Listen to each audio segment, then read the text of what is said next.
ধাও ধাও করে জ্বলছে আগুন, যেন পৃথিবীতেই খুলে দেওয়া হয়েছে নরকের দরজা। আসলেই কি এটা নরকের দরজা? ভয়ানক ও রহস্যময় একটি স্থান হলো ডোর টু হেল। প্রকৃতির সৃষ্ট এই স্থানটি আজও মানুষকে অবাক করে।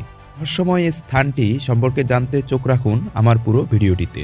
ডোর to hell, gates of hell নামেও পরিচিত, এটি তুর্কমেনিস্তানের কারাকুম মরুভূমিতে অবস্থিত। এটি একটি প্রাকৃতিক গ্যাস ফিল্ড।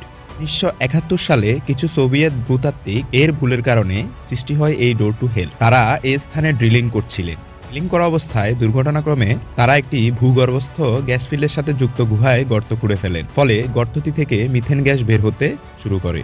প্রচুর পরিমাণে গ্যাস বের হয়ে পরিবেশ ও মানুষের ক্ষতি করতে পারে এটা ভেবে ভূতাত্ত্বিকরা গ্যাসটিতে আগুন লাগিয়ে দেন।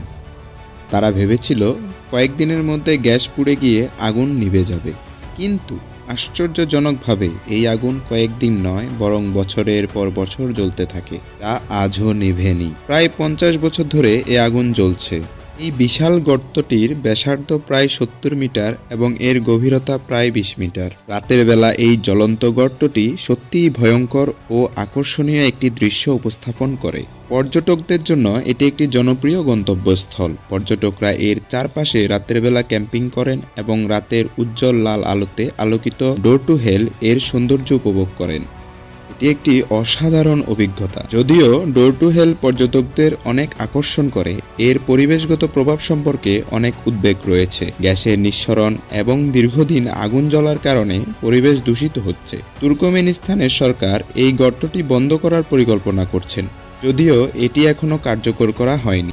ডোর টু হেল প্রকৃতির একটি বিস্ময়কর সৃষ্টি এবং মানুষের ভুলের উদাহরণ। দেখে আমরা বুঝতে পারি কখনো কখনো প্রকৃতির কাছে আমরা কতটা অসহায়। আপনি যদি কখনো তুর্কমেনিস্তানে যান তবে এই জায়গার রোমাঞ্চকর অনুভূতি নিতে ভুলবেন না। কিন্তু ভিডিওটি যদি ভালো লেগে থাকে তাহলে একটি লাইক দেবেন। রহস্যময় আরও নানা তথ্য জানতে চ্যানেলটি সাবস্ক্রাইব করবেন। ভিডিওতে কোনো ভুল ত্রুটি থাকলে অবশ্যই কমেন্টে জানাতে ভুলবেন না।